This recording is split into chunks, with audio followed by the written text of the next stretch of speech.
मुसलमानों का ईद का त्यौहार है और इस दिन मुसलमान खुशियाँ मनाते हैं और ईद के रमज़ान के 30 रोज़े रखने के बाद ईद के दिन को सेलिब्रेट करते हैं, नमाज़ पढ़ते हैं और अपनी रिश्तेदारियों में भी जाते हैं। हमारे दो दोस्त, जो एक का ताल्लुक़ जाटो वाले से था, एक इधर से था इब्राहिमपुरा के पास किसी गांव से, वो लोग रंजीतपुर के रास्ते याद बदरी होते हुए अपनी रिश्तेदारी में जा रहे थे बेड़ो।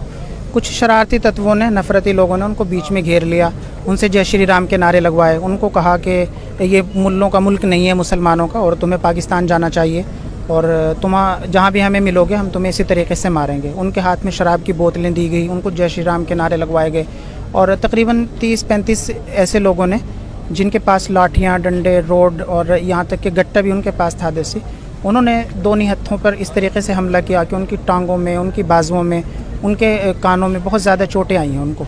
तो जाहिर है ऐसा मुल्क जो लोकतंत्र हो, जहाँ सबको अपने धर्म के प्रति जीने की आज़ादी हो, किसने अधिकार दिया है कि आप किसी से रोक के जय श्री राम के नारे लगवाएं, किसी को आप पाकिस्तानी कहें? जो पाकिस्तानी हैं वो पाकिस्तान में रहते हैं, जो यहाँ हैं वो तो इसी मुल्क के बाशिंदे हैं, यहीं पैदा हुए हैं, यहीं पल बढ़ के बड़े हुए हैं, तो कोई जाने वाला नहीं है यहाँ से। तो जब हमें ये ख़बर मिली फिर यहाँ जमा हुए और उस ताल्लुक़ से प्रशासन के लिए कि भाई उनके ऊपर कार्रवाई होनी चाहिए। तो 2-3-4 घंटे गुजर जाने के बाद अब कुछ प्रशासन एक्टिव हुआ है, डीएसपी साहब आए हैं, थोड़ी देर में एसपी साहब भी आ रहे हैं यहाँ मौके पे। तो लगता है हमें कि हाँ कार्रवाई हो जाएगी, तो कार्रवाई होगी तो जाएंगे, नहीं कार्रवाई होगी तो फिर यहीं हैं हम थाने में। तो अब क्या आश्वासन दिया जी? आश्वासन यही दिया है, हमारे डीएसपी साहब से लगातार बातचीत हो रही है। डीएसपी साहब कह रहे हैं कि हम 2 बंदों को हमने गिरफ़्तार कर लिया है, अरेस्ट कर लिया है, उनसे पूछताछ भी जारी हो रही है। तो थोड़ी देर में एफआईआर वो लॉन्च कर देंगे।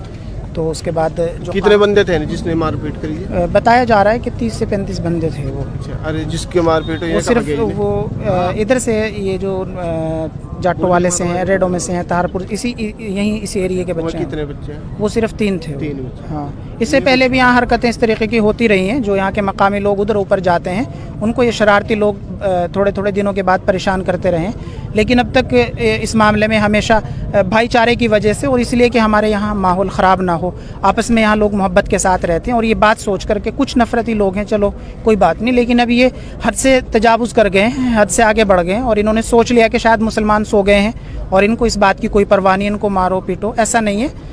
मुसलमान सिर्फ इस मुल्क का नुकसान नहीं चाहते, मुसलमान चाहते हैं कि यहाँ मोहब्बत के साथ रहा जाए। अब इससे इतना भी क्या भाईचारा कि भाइयों का चारा ही बना लिया जाए कि उनको आप तने तनहा ना निकलने दो और फिर भी मुसलमान सोते रहें, ऐसा नहीं होगा। और मुसलमान इस बात को कि मुसलमानों के साथ धर्म के तौर पर ज़्यादती की जाए और मुसलमानों से रोककर जय श्री राम के नारे लगाए जाएँ, ये बात अब बिल्कुल नाकाबिल बर्दाश्त है।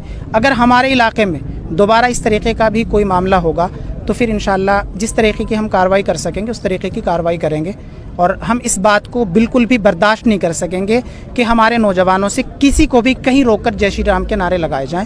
मुसलमान ना किसी के धर्म के ख़िलाफ़ बोलने की इजाज़त देता है, ना मुसलमान ऐसा काम करते हैं कि किसी को कहें कि तुम अल्लाहु अकबर बोलो, किसी को कहो कि तुम कलमा पढ़ो, और ना मुसलमान इस बात के लिए कभी राज़ी हो सकता है कि उसके इस्लाम के ऊपर किसी तरीके की भी आँच आए, चाहे वो नबी पाक सल्लल्लाहु अलैहि वसल्लम की शान में गुस्ताखी का मामला हो, चाहे वो मुसलमानों का इनफिरादी तौर पे इस तरीके का मामला हो कि मुसलमानों को जय श्री राम के नाम पे, गोकशी के नाम पे मारने का मामला हो।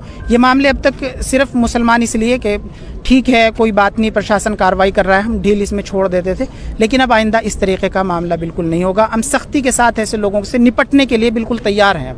किस टाइम की घटना है ये घटना 1 से 1.5 बजे के आसपास की घटना है ये। तब तक भी कोई कार्रवाई नहीं हुई? अब तक कोई कार्रवाई नहीं हुई। 2 घंटे तो पुलिस को वहाँ जाने में लग गए थे, वो तो फिर यहाँ लोग जमा हुए और ये जितने लोग यहाँ खड़े हैं तमाम लोग इसीलिए खड़े हैं कि इस मामले में कार्रवाई हो। तो अब लग रहा है कि पुलिस एक्टिव है, करेगी कार्रवाई इसमें। तो जिसका चोट लगी वो कहाँ है बच्चे? वो शायद अभी हॉस्पिटलाइज हैं। हॉस्पिटल में। हाँ, चलो ठीक है, शुक्रिया।